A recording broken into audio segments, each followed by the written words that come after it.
Good evening. Thank you for joining us again, Joe. I can't say good evening without Joe laughing. Welcome to the table. I need to come up with a different way of greeting What up, everybody? Our people. Thank you for joining us. Before we jump into the conversation, we want to kind of give a couple highlights of things that kind of happened over the last time that we was with you guys. But before I do that, time to share. Make sure we stay true. Rookie mistakes. Desert. One of the things that Akia, Joe, and I had the opportunity of doing, and we tried to share it. Why isn't it letting me? I know, so I'm having problems too.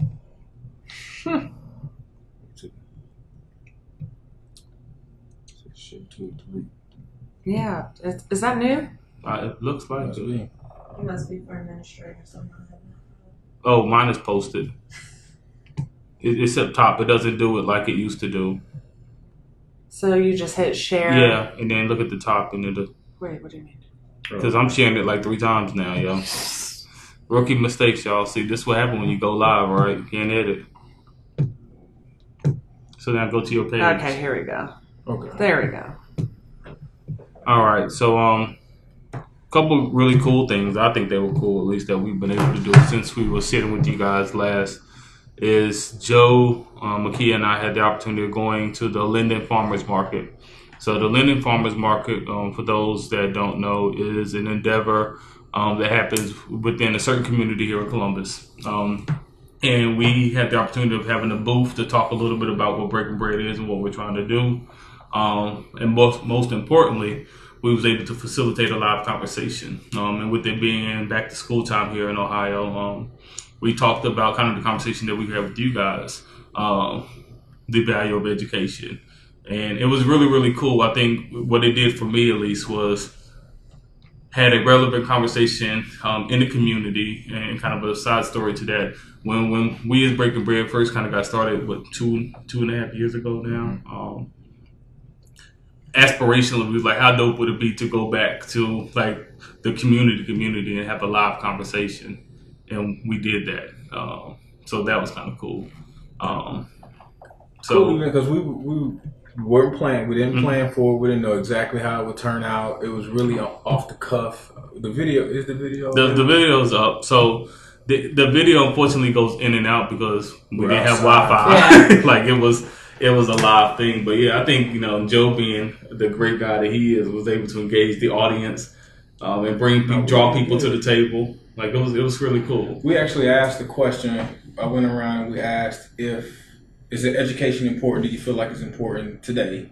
And 100% of the people we asked said yes.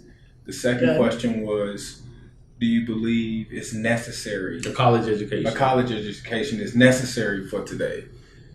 And then you started to get, basically a lot of people said that creatives may not need it, right? Which makes sense. A lot of creatives like graphic designers, may not need it. But if you're still specializing, then it's necessary. Yeah.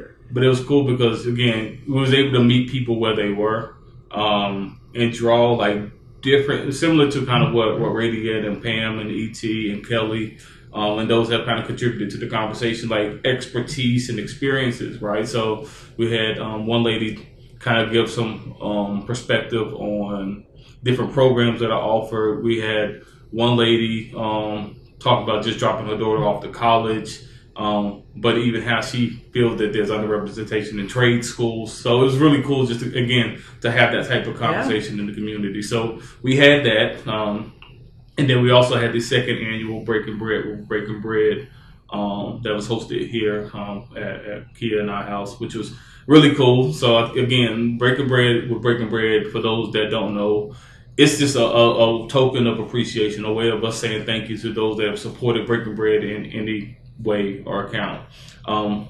It would be good, and I'm looking forward to the day that we're able to figure out ways to engage those that are outside of Columbus and show appreciation.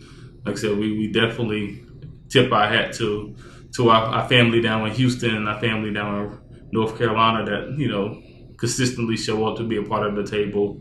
So we're going to get creative and find ways of appreciating you guys too. But it was cool. I enjoyed it. I think it had the point of breaking bread with breaking bread, what it was intended to be, and I think this past one was a good example.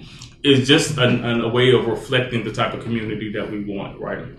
And one way of trying to change the narrative is by putting together unique ways of bringing people together that normally wouldn't cross paths. And it was funny for me because at one point, it was funny. All the guys were inside, all the women were inside. I mean, all the guys were outside, all the women were inside. But the guys outside, it wasn't just conversations about sports, right? There were things that we were doing within the community and how we could support each other, and numbers were being exchanged. And I think for me, that was the beauty of what Breaking Bread is intended to be. So for those that came out, thank you for the support. For those that wanted to come out and couldn't, we appreciate you in spirit, and we hope that the third annual, we're going to be right back with it. And if you guys can think of ways that you can become involved, I only can think of Google Hangout, like setting up a Google Hangout, and then you can just hear them, live in effect. But I don't know if that's the best form. Yeah. But give us ideas in the comments. So today's conversation, we felt the conversation that we had last go around when we were all together around code switching and covering was a good one, and we didn't want to rush through it.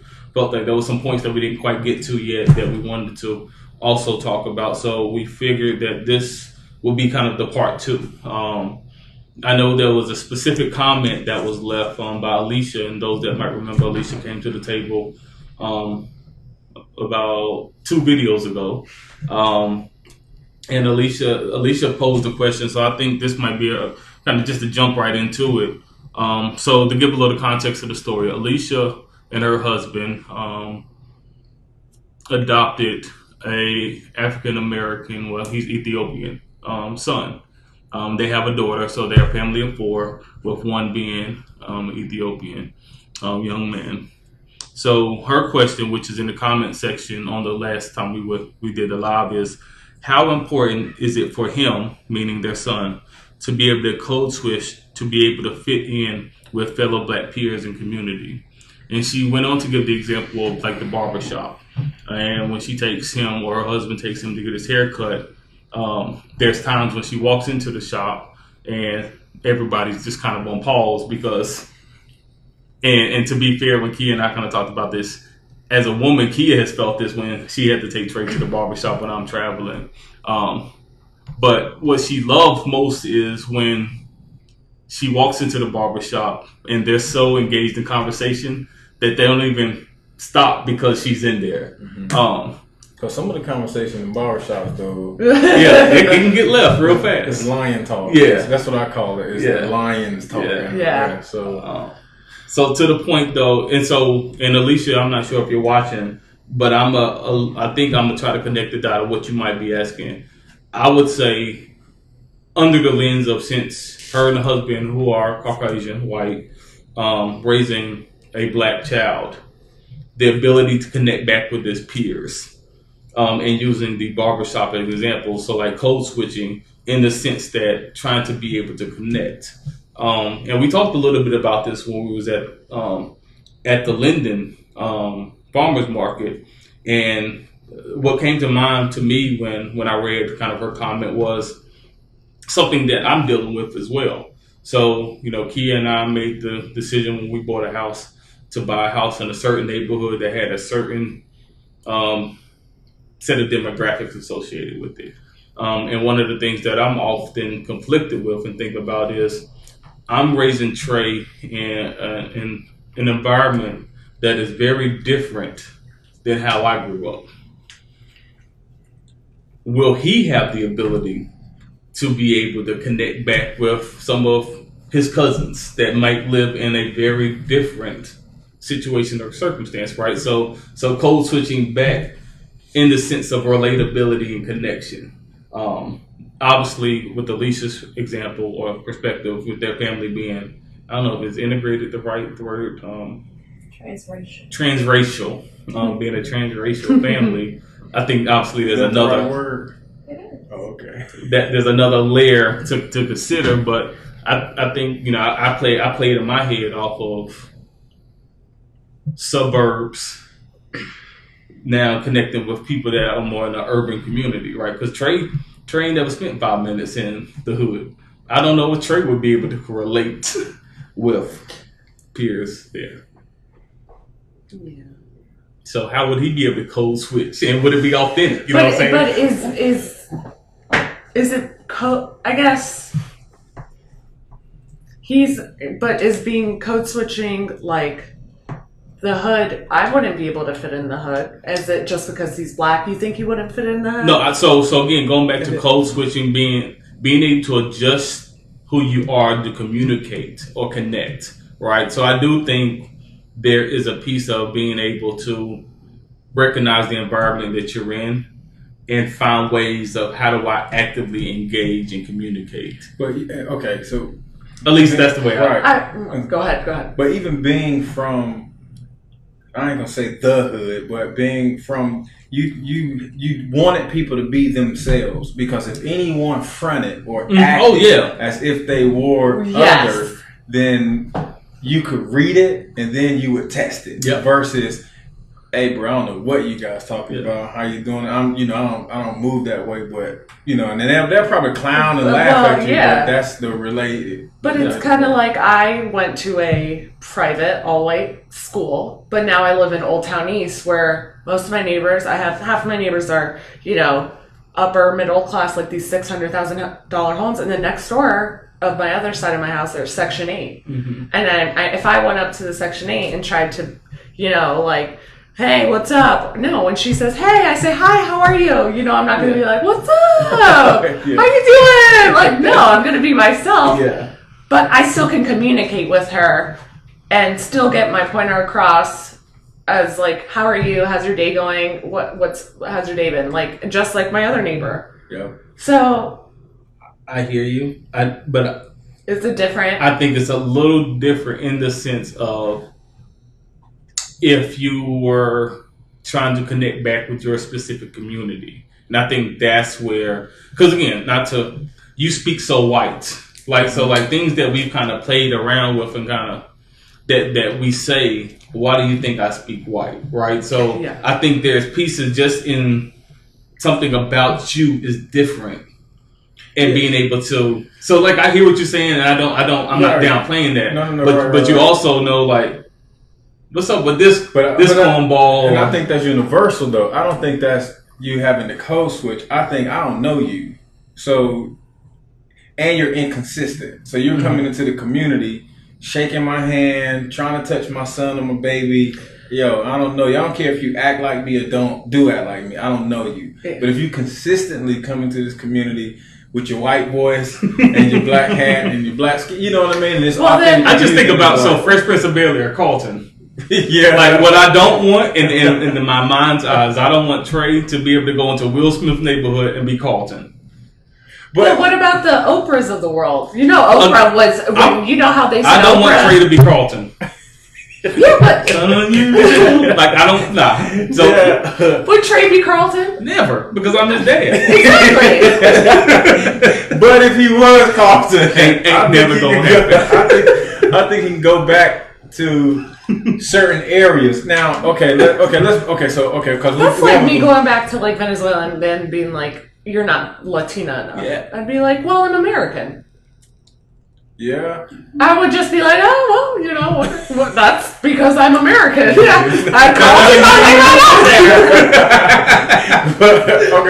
call Okay, because this is a blanket statement. Yeah. Okay, so let's backtrack. Code switching may feel necessary when you are in a space with people with power and you're trying to navigate a certain. I wouldn't say necessary. Right? Maybe uncomfortable. Okay, so okay. So maybe when you're trying to blend in and not look, But why are you trying to blend in? Because you don't feel comfortable. Or you're trying to mask insecurities. Exactly. So code switching might be an effective strategy when you want to be a chameleon and blend in. Or a defense mechanism. Okay, or you saying it can't be a strategic mechanism to get them to do what I need them to do. Some anthropologists would disagree. I recognize the rationale of it. I struggle with the fact that it's necessary. I think my problem with the statement is necessary. I don't know if it's necessary. Sometimes I think in certain So situations color it may it be in for necessary. me. So color it in for me. Show me when it's necessary. When I am, let's say I'm going to Mexico in like a month or two. Mm-hmm. I am going to speak Spanish the whole time because I don't want them to think I'm a tourist. Now, is that code switching, or is that because I just kind of want to be more local, maybe be safer, especially with the higher rates there? With tourists, how would you feel? Oh, that's a motive. So does motive dictate? Yeah, I want to be safer. So I've been to Mexico. I don't have the ability to speak Spanish like that. So I guess I get where you're coming from, but I still don't think it's necessary because I think people can have that same experience without doing that activity. So that might be your it might be your preference. But I don't think it's necessary. So again, my problem within that statement, necessary. Okay. I need an example when it is necessary to code switch. Kia has a comment. So Kelly says you all are bringing up a great point regarding authenticity. Do you think in some instances code switching can lead to mistrust, especially when people read it as being inauthentic? Yes. Yeah, and I can see. Okay, I my can quick see answer that. is yes. I see that as a quick answer. Yes. Again, there's a motive behind it, right? Mm-hmm. If I am code switching with ill intention, I can see being inauthentic. Mm-hmm. But if I'm going to a director's meeting or senior vice president at Discover Card or at Limited, whatever company you want to, I typically won't walk in there with a fitted hat. J's, well, I still have my J's tied, but I would take my hat off and I would maybe put a button up on. See, and the only reason why I would do it is because I know in order for them to buy into what I need them to buy into, because they don't know me. So there's a gap for me. Yeah. You don't know me. So if you knew me, consistency, then I feel it's not comfortable, but I just feel like you could take me because you know me further than just your perceived ideas of what you think the person looks like. So if just like going on the first date, if I'm gonna take you out, I'm gonna be like, hey, let me kind of look when decent. I'm dating. I tone it down. I don't want to be myself out of 10 when I'm crazy. But you still say necessary. So again, and this isn't me trying to be rebellious. But I do have I have a disruptive spirit, and I have a really good example where I did code switch, and if Brian Foster and Justin Rogers watch this, they can attest to this. There was an opportunity that I had to go in front of our XCOM team, so senior leadership, all the C-suites, and present. And there was a piece in my head. And we had a group text that we went back and forth that I knew there was a certain perception of what I should do to look professional for that moment. Throw in the blue blazer, have the power tie on, throw the slacks on. But for me, I wasn't feeling that. Wasn't at all. And there was a piece that I wanted, and this is probably midway when I first started growing my hair out. And I this is a dope moment for me to be my authentic self. Walk into that room, regardless of what I look like, have these people around this table listen to me and the value that I'm offering to the conversation. I can see that. I was mad, and so the group text, it was pros and cons, and we went at it for 2 weeks. Like I was really conflicted with this. I'm gonna be me. I'm gonna walk up in there, and it's not not representing myself to the best light that I could, but the fact that I felt that I needed to put on the blazer to be taken seriously. That's the piece that I struggled with. Now, Brian and Justin were able to prove a case for me that made me understand why I should probably do that. Respect the moment, blah, blah, blah. I did it. Yeah. I didn't feel good about the decision. And one of the things that made me feel really bad about the decision was it wasn't a single presentation. It was a group presentation. We did our thing. Well receptive to the point where our CEO a few weeks later even quoted a piece that we presented. So it was like, yeah, we really connected with them. But coming out of that meeting, I remember a senior leader patting me on the shoulder in a sense of proud. And I was mad because I couldn't tell. And this is purely my insecurity. Mm-hmm. If he was happy that I dressed up and put the uniform on, or if it truly was my contribution to the conversation. Like I would have felt better about that situation if he still did that and I was my authentic self, wearing what I normally would have wanted to wear for that situation versus dressing up for the occasion. But is dressing up for a certain meeting, like by meeting where you dress up for? I don't dress up for by meeting. I don't either, but some people dress up for when they're people that present. Yeah. Could it be just that you're showing that you care a little bit extra? So again, maybe not changing what you wear, but maybe a little bit more presentable. So I say this, right? So that's a good example. So coming out of that was my moment where I say I would never walk away feeling like that again, right? And again, it's not. I mean, I look fresh. Like it was Ralph Lauren. Like I was G'd up now. But so for Bob Meeting for those that don't know, Bob Meeting for us is one of our seasonal style meetings where we kind of align on what the assortment's going to look like for a period of time, and it's a pretty important meeting. C-suite, senior leadership are there. So now, for those situations, I wear my freshest outfit. So I kill them every day with the kick. So like, it's not like they're wearing the best shoes, but I wear my dopest outfit, but I make it so that you have to pay attention to me. But it's the same for me when I go to New York for ISR. Like I put makeup on when I go to ISR. Because I want to represent, but now I'm doing it in a very different way. I'm going to show you my fresh is just as meaningful, even if I don't have a suit on. So. Well, when I go to New York and do the ISR, I straighten my hair, I put on makeup, I care what I wear. When I go to work every day, I just roll out of bed. Kia, statement, comment? So Mark says, do the clothes make the man, or does the man make the clothes?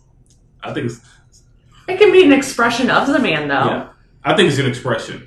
I think my problem with, and I use that as an example, my problem with clothes is this direct linkage to what professional looks like or feels like.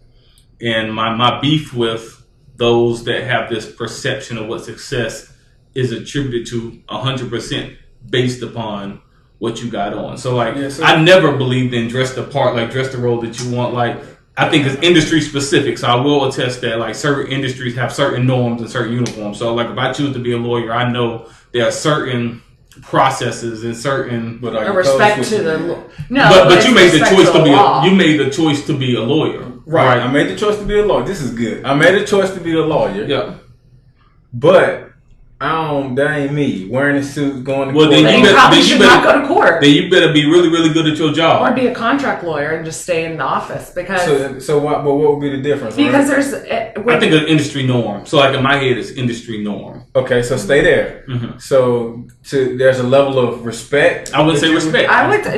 I said I think with law, it's like a respect of the law. And if you go into a judge's courtroom, that's why when you're a criminal, if you're dressed up, you have a better chance of getting off than someone who's code switching, right? I got speeding tickets and I'm at the court like it's regular. If I'm at the court, I'm wearing my nicest cardigan. I'm looking as white as possible. See, I'm looking white as possible. As white as possible. I can't do that. No, it's Lopes, not Lopez. No. You said Lopes. Lopes, not Lopez. So, but in that situation, even though it's industry standard, would it not, according to that definition, is it not code switching? I wouldn't think so. So again, I use the same example like military, probably one of the best examples. If I make the decision to enter the military, I know I have to wear a uniform, point blank period. Or you could just be a rebel and then get discharged. Okay, sure, go for it. It's gonna happen, right? You can fight the battle. You could. Yeah, but there are things. Yeah, you have to have a certain. But we're also moving into a period where, remember when no one could have tattoos and no one could look at it, like show them. Yeah. We're moving forward now where social tattoos does not mean that you're a degenerate drug addict. A few people had to be the first and that's what push that. And people are, and I think the younger generations are moving towards it. It's a very old. Absolutely. I mean, I think you're getting it. I do think. So what did they say? Trends don't happen overnight, right? So it takes waves, and every generation pushes forward. I think as a society, though, there are certain social norms that I find myself challenged. Now, I will say God knew exactly what he was doing when he created me and had me work in the industry that I work in, right? So I work in the fashion and retail industry that affords me a tremendous amount of flexibility in how I creatively express myself. But I could also say, and I would be a liar to say that early in my career, I didn't code switch. So yeah, early in my career, I was wearing Dockers and I was wearing them button up and I was tucking in because I didn't have the comfort or confidence in myself to be the person that I am today. But then secondly, merit wise, I hadn't proven anything yet. I do believe, what's that analogy? However good you are is how long of a leash you get. I think there's a certain truth to that, because if you're not really good at what you do, if you're not really great at what you do, your ability to push social norms isn't that. And that's where I was going to necessary. Yeah. Okay.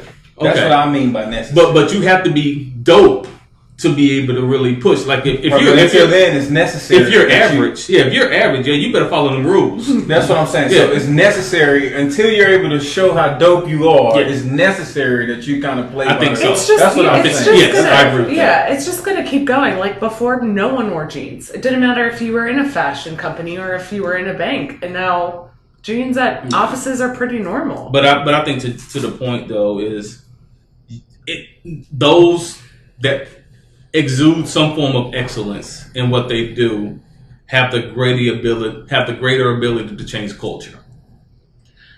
Right. But go ahead. Go ahead, Keita. Sorry. Mark says a lot of people judge based off what you look like until you open your mouth and talk. Yeah. And then Kelly's adding, my lawyer better be in a suit representing me, period. Agreed. See, I wouldn't say that. Like, if I hired a lawyer, I'm not just... I wouldn't judge them off of them. There's been studies literally saying that the nicer you look, the less guilty you are. What did you use that to your advantage? No, judge. And that's what I mean by that. Sometimes you also gotta. That to me is strategy. I'm just gonna be smart about it. I'm a purist, though. And to a fault. And I'm not saying this as if it's a sense of pride. Like, I'm not saying it's a good thing. I struggle with the idea of the perception of me looking or being a hypocrite. I want to be able to live my authentic truth, and I pride myself. And again, sometimes to a detriment. I fully acknowledge this, that no matter who I'm around, not that I want to speak to some myself.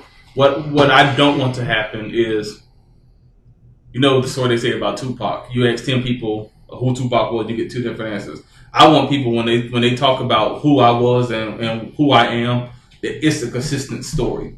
And again, I'm not saying that that's a positive thing. I have many facets to myself, though. So I'm different things to different people. For sure. Now, they'll all tell you pretty much like Michelle's a talker, like Michelle's loud, Michelle tries to make you laugh. Like, that's all going to be there, but I'm going to have a sweeter side with certain people and maybe a harder edge with others. Now, when I'm at work, I'm pretty casual. Like I said, I air dry my hair. I don't wear makeup, but when I go out, no, I hear you. So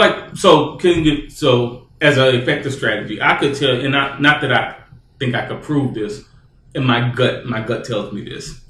If I still had my hair cut, if I meaning lower, if I probably did dress like an accountant, if I did all of these things, I think I'm successful. I do think there probably would afford me different opportunities.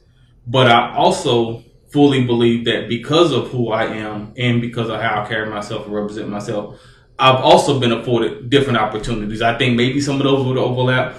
But yeah, I could sit here and say safely that, if I looked the part, if I looked like what people thought expected my position to look like and feel like, yes, I would be naive to say I don't think there will be certain advantages of that. Would you even want those? I don't want exactly. So the other part of it is, for me, from a culture standpoint, I like being the type of guy that is able to be an example to those that may not interact with somebody like me, so that those that are coming behind me don't necessarily have to feel the need, not to feel necessary to do those things in order to be successful. And I think not that I'm trying to make myself to be a martyr, but there was an intention for me on trying to not take the easy route. And to me, code switching when necessary is the easy route. Yeah. So I looked this up real quick. The code switching, you may not find this different. The way we're terming this is a little different than what's on the internet, right? Code switching, according to the dictionary, is switching between two or more languages or varieties of languages in a conversation. Which I just wanted to throw that out. So cover. That's why we say covering and code switching. Yeah. Right? So we'll just bring that up. But did we answer her question before you start? How important is it for him to be able to code switch to be able to fit in with fellow? I think it's important for him to connect back with a specific community. If it's not him, if he's I think what we landed is he should be comfortable being his authentic self, and whatever that looks like and feels like. But is he losing something if he doesn't? I just think the way that I understood it, and Alicia, if you're watching, please add in specific. I think from her specific piece is for him, for him not to lose that sense of community. So in order to maintain that sense of community, that he may not be. This is gonna sound rough, and I'm not saying it in a negative way. Has he already lost the sense of community being in the situation he's in? I mean, I think some people are going to feel that way. Like, you don't get it. But. And so to me, that's.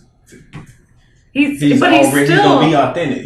Because he's not associated or. Now, if we come from that community and then we come back and, we're talking proper dress, whatever, I think that's different. Whereas in his case, this is his community, like where he is. Maybe he doesn't have the black culture, but he does have the black heritage and something to. I mean, the thing about it is, I think he has African heritage. African heritage, but his culture is of a white culture. Yeah. But so it's trying to bridge those two together for. Yeah. But can you do that? I think so. So I think Alicia, from the conversations that I and I hope she doesn't mind me sharing it. I know that her and her husband have actively worked at trying to make sure that he doesn't lose that sense of culture which he has. So it's not to say that this is now your new normal. So it's my belief that, her giving him opportunities like going to a black barbershop are ways to try to make sure that he maintains that sense of connection and connectivity. I know that's got to be hard. Kudos to Alicia. Seriously, that I think that's amazing because, I mean, for you to even put yourself in a position to try to make that link, that would just be difficult. I mean, it requires sacrifices, right? Even as an African American male, if I don't know, is it adopted a kid from Ethiopia, I still would be like, there's still that's a huge that's still a big difference. Yeah, that's still a big difference because their heritage and lifestyle and culture. But we're saying that nowhere similar to mine. But I'm assuming, but it will be the same if you adopted a little Chinese baby, right, or an Asian child. No, I'm gonna say just Chinese with Asian child. Yeah. So anybody of a different. But I don't even. Sadly, that's probably why I'm not in that position. I don't even know if I would try to. I don't even think like that. Yeah, I just feel like, come over here and just do this. I see some really racist stuff. But I wouldn't even think to do that. So for her to even think like that, having awareness, is amazing. Because when you asked that question, the first thought I was like, if we just take him in there and get his haircut, it wasn't like, you have to put him in these situations. I think it's important to definitely, get his heritage. I think, like, even me, like, I was born in America, but my parents are Portuguese and lived in Venezuela, but we still took a lot of culture from being Portuguese, and that was still important to my parents. Of course, it's easier because they are Portuguese, but so it's different than that. But being able to have all those things, I think, makes you like more rounded in knowing who you are. And I know for people that are, have that, like, are adopted by different racial parents, it's something probably hard to work out. Yeah. So Rob said it is necessary to come. No, you go necessary. He was the statement that we. Oh, I was just gonna read the definition that I found the other night. Code switching is the modifying of one's behavior, appearance, etc. to adapt to different socio-cultural norms. Yeah. So that was a little different. So what? That can be strategic. Yeah, but so what if you're okay? So let's say you're in a meeting, right? Yeah. And then there's like this like total frat boy comes in. Yep. And he's like, we're in a meeting, we're all sitting there, and he's just like, man, I just banged this bitch. And that's just how he is. Yep. Or am I supposed to be like, thank you for being your authentic self? Because I would be annoyed. I'd be like, you can go. So I'll say this, right? With all due respect, right? From a decorum standpoint, it's probably not the appropriate setting. But that's his natural self. Come on, maybe you have decorum in all days. I'm just saying, you but have met those people. I'm not saying you have to respect it. But Marcus commented daily life. Marcus comes into a meeting every time and no. but there's again, I don't want to say you would respect that, but there's something about like, that guy, like he's comfortable with himself, right? I would say it depends though, because some people just don't have a lack of awareness, right? So, but to be able to, yes, like certain people that maybe like a person we both know that we work with says things that everybody's like, oh, yeah, makes don't you cringe. say that. But you're just so I'll say this, right? I think there's certain how do I want to say this? I think there's certain freedom that I really acknowledge with Is that code switching if he that? He doesn't say he comes if he keeps that to himself. What I had a really good evening. I enjoyed it. How was your night? I was banging some bitches. Like maybe he should be like, yo, I don't know. I would literally leave that meeting so quick. I have morals, but I think that was gangster. I would be like, this dude is solid. I hate saying like I don't think respect is the word, but there's something that you have to be like. I tip my hat to that dude for being like, that's gangster. That's gangster. No, because it's not. Because I would literally be like, I never want to work with that human again. I'm telling you, he has no respect. But I would feel like he didn't have respect for me. Why? Because I'm a woman and he just said bitches. I know, but you shouldn't take offense. Why would you take offense if they said like if a white person came in? Well, I mean that's a little word. But if he was like, y'all was chilling with my, I don't know what he couldn't say that word.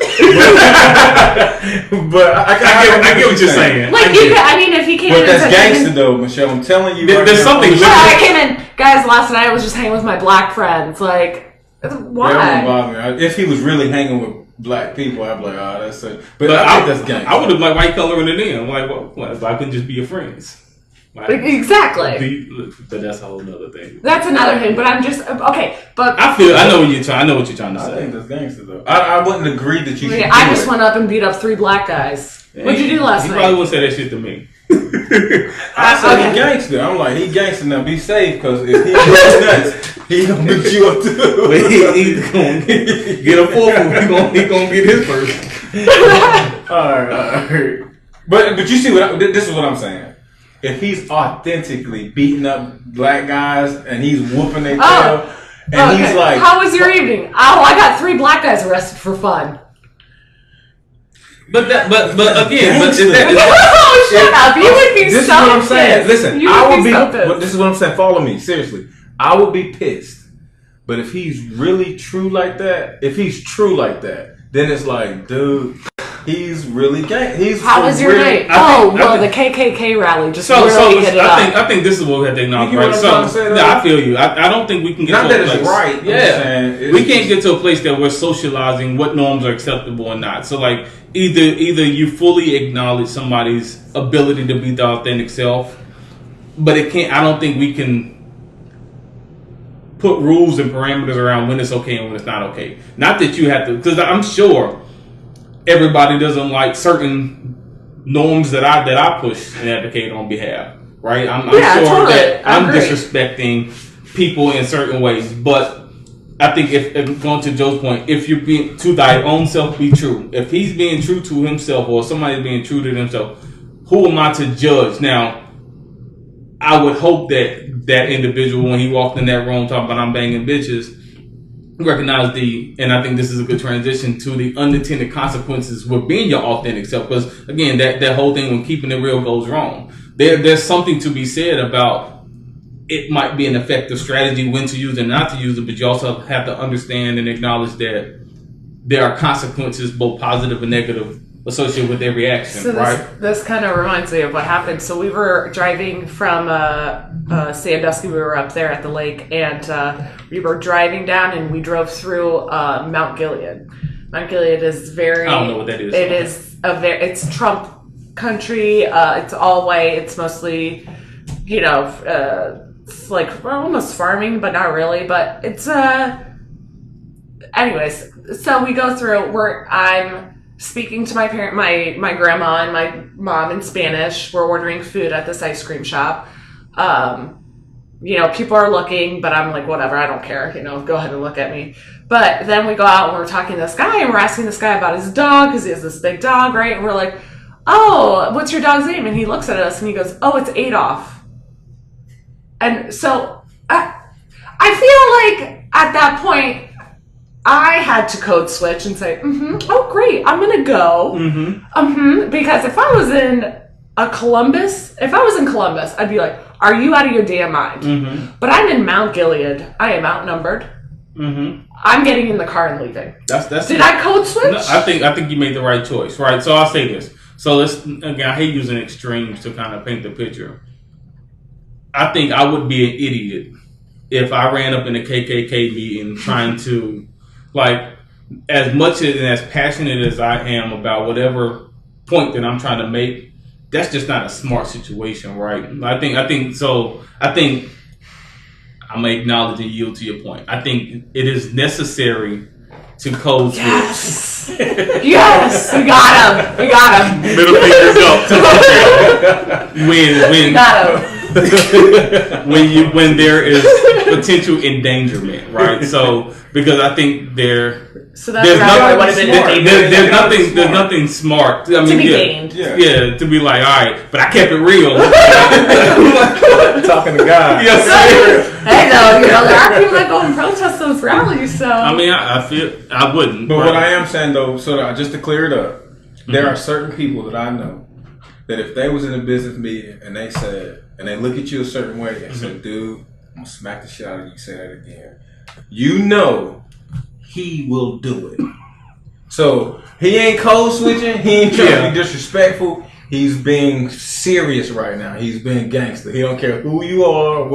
He's been real. So now if he's, someone else says it, you like, this you ain't gonna do nothing. Then that's different. But what I mean by that is when I use the term gangsters, I'm saying you are authentic to who you are. You can care less about the consequences. I'm doing it. This is how I'm doing it, and I mean it. And I think to a point, you should definitely be like. I would say. I mean, I'm authentic at work. I've even gotten feedback, maybe a little too authentic at times. But then I see there's people that I like. We're in a meeting, and then we're out of a meeting, and I'm like, who are these people? And those people sometimes get the promotion over me.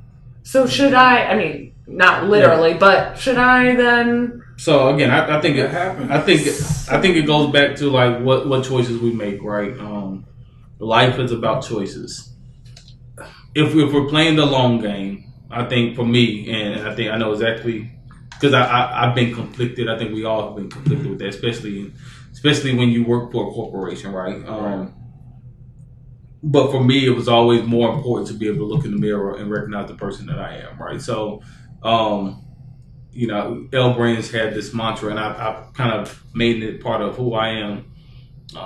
It matters how we play the game, right? So for me, it truly matters. So for me to be in the position that I'm in today, knowing the pathway that I took to get here, means much more to me than if somebody just would have gave it to me. So even playing off of LeBron's earn, not given. I don't want shit given to me. I just don't. But is it easier for you as a manager? I wouldn't say that because my path to get to manager has been really, really hard, right? So I sit in my seat knowing the obstacles that I had to take to get here. So I don't look at it as disease, but I could understand the perception of somebody looking and saying, "Oh, he has it easy," if they never. No, I don't mean that. I mean that before you said you wore the Dockers and the button down, and then it took you maybe it was with age that you wanted to be more your authentic self. So when you're younger and getting into the field, it's sometimes you're like, well, maybe I should play the game so at least I get a little maybe more known, or my work ethic comes out. So I'll say this, and this is me keeping it a buck. I do think it is easier in the sense of because I'm in the position that I'm in, but I also think that it's harder because of the position that I'm in. Because I think there is the expectations of what a leader should be and how they should show up. Which is so antiquated, by the way. Yeah, but I also think what is beneficial is now, because I'm in the seat that I'm in, being who I am, the next Rob Smith that comes behind me, and Marcus Green and I have done this. We've been able to have conversations with people that look like us to say, you don't have to wear the Dockers, but you do need to be about your shit. You need to be one of the best. I'm not saying you got to be the best, but you need to be one of the best in the room. And that's what makes the difference. So I'm able to tell a younger version of myself, I can put them on game so that they don't have to wear not that they don't have to wear the Dockers, but there's other ways to be successful other than just looking the part. Like, you got to have that content. We're going to help you get that content. So Kelly says there are no consequences for some being their authentic self. Look at the man who holds the highest public office in America, hence why so many others are following suit. And this is going back to Rob's point about position and ability to behave a certain way the higher your role or position. So this is my feeling on Trump. I think time is relative. I think in this moment of time, that's the way it looks. But I think when it's all said and done, I think history will write a different story. That's just my opinion, my 2 cents. I get what Kelly's saying. I think in this moment, looking at the story as it sits now, yes, I think it looks and it feels that way. But I think when history is recorded, and we're able to see how the totality of the story plays out, I'm very hopeful that the story will read very different. So what I'm getting out of this conversation today is live comfortable with yourself. Everyone else's opinion may or may not matter. What I'm getting out of this conversation is don't go in a conference room saying, yo, I fucked mad bitches last night. Not in front of me, that's for sure. I know that's horrible. You should not do that. But that is gangster. You should not do it. Don't do it. But if he's real, whoever that guy is, that frat guy, gangster. Frat guy. I'm just saying, frat guy. It's he's wrong. wearing a Hawaiian shirt. We know him. It's wrong. 100%. You're right, and you're right. It's wrong. But that's gangster for him to even feel comfortable to do that.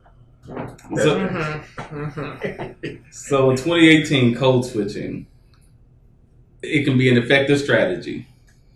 So we're summing up. Sometimes necessary. Now I'm just trying to make sure like we have all the points. So it's effective strategies, sometimes necessary, but there are consequences, positive and negative, associated with doing it or not doing it. Doing it or not doing it. So but it's that's just what I mean by living comfortable with yourself. Because I would make the decision to not do something. Yeah.